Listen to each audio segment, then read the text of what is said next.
Why is Tesla stock down so much today? It's down 5.64%. That is a big red day. There is quite a bit to cover, but the beginning of the day was already slow. It started almost 1% down in the beginning of the day, and then it just kept getting worse. There was a little bit of a recovery here, which we will talk about, and then, ooh. Well, this is probably going to explain the beginning of the day, and then we'll dig into what happened later in the day. But it has to do with Shanghai and lockdowns of COVID. But that's not the whole story. It's just one part of it for today. We had quite a day today. So there are chances that we might have another lockdown in Shanghai. An automaker, EV automaker NIO suspends production due to COVID measures, but this is yesterday, so this was already sort of baked in once the market opened.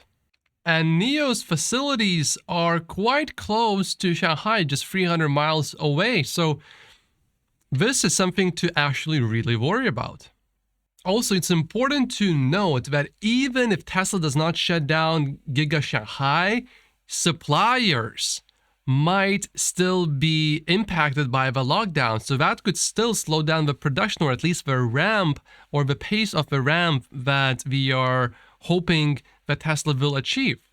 However, all of those worries about China and lockdowns, we already saw the effects of those in the beginning of the day. So what happened here? Well, there is a very simple explanation, but it's not as simple as you would think. So, of course, it's macro. You look at S&P 500, it's down 2.5%. That's a substantial number for S&P 500 in just one single day. NASDAQ is down even more than that. So it is macro. But what is making macro go crazy like this? When you look at those three charts here with Tesla, they are basically mirror images of each other. You see this rise here and then a steep drop. Same for S&P, rise and then drop, and then same for NASDAQ, rise and then drop. Here's what happened. It all has to do with the Fed. You see, the Fed raised interest rates today by 75 basis points, 0.75%. And the market's positive reaction initially when you saw that increase could be explained by this new verbiage that we are using. They'll take into account the cumulative tightening of monetary policy, the lags with which monetary policy affects economic activity and inflation. So this statement was very bullish. And here is today's culprit. Meet Kevin here says, the Fed just rugged us in Q&A. The Fed would rather over-tighten than under-tighten and then risk runaway inflation. And we don't want runaway inflation, although we know that would be good for Tesla long-term because all the competitors would be struggling to sell any vehicles because that would be really bad for their costs, and then interest rates would spike anyway, so that makes it harder for consumers to finance their cars. And this is why we care about the Fed so much, because when interest rates rise, people finance cars and we need to get a loan. And if the interest rates are so high for the loan, we're not going to buy expensive cars or not as many cars, or we're going to buy cheaper cars. Then soft landing is not looking good. Inflation wars more broad than expected. That's not really good. If you saw that video, what happens when inflation reaches 8%? We know that the current consensus is a better case scenario that we are projecting than basically all of the best case scenarios when we average them out that happened in 100 plus cases in the last 50 to 100 years. That's the current consensus still. So I would expect inflation to be sticky. Likely raising rates higher than expected for longer. And the Fed saying we have not over-tightened yet, and this, it was really the buzzkill. The we have not over-tightened yet combined with we would rather over-tighten is the culprit for today's stock market that we see today. Right here for Tesla stock, S&P 500, NASDAQ, all of the markets. So see that peak, and then it was all downhill from there. Now, to me, as an all-in Tesla stock investor in my stock portfolio, I do have real estate, other businesses, strong income. So I am diversified in a way. We just have a lot of new people watching the channel, so I just want to say that one more time.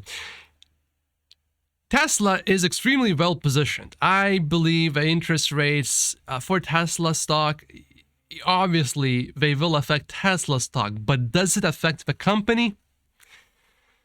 Only if you believe that Tesla has a terrible demand problem, which I really believe they do not. They still don't even have the economy car. That's still coming. So if Tesla really believed that there would be a demand issue, they would be working on that 24/7. That would be the main priority, and we would see demand spike up again. But they are not working on that $25,000, $30,000 car. At least they're not putting all of their resources because there's so much demand. The backlog of Tesla vehicles is still incredibly high. All you have to do simply is just look right here. See last year and right now, it's stabilizing, and it's still pretty much the same compared to the level of about a year ago. I don't see a demand problem anywhere here. But if you do, then this is really bad for Tesla stock, because that would mean people that finance cars, they would have to pay a lot more because of rising interest rates. I want to play this clip from Hallmark's Catalog YouTube channel, the latest update that just came out. This is the latest update, and I want you to pay attention to the left turn that's coming up and watch the steering wheel and how smooth it is going to be. Before, the normal turn would have some of this attached to most turns. And watch what it's going to do in just a few moments. And this is going to be the reason why I am so glad that I own Tesla stock, because full self driving now, it's getting exponentially better visibly. Watch this. It's going to make this turn right here, left turn. See how smooth the steering wheel is? I think most people would be harsher with this turn. The precision was incredible, how precise and smooth this was. So I am extremely optimistic about Tesla stock long term. I would expect the stock to at least 10x before the end of 2030. This drive of about 10 minutes had no interventions, no takeovers. Omar in this video said that he did 3 drives that day with no takeovers.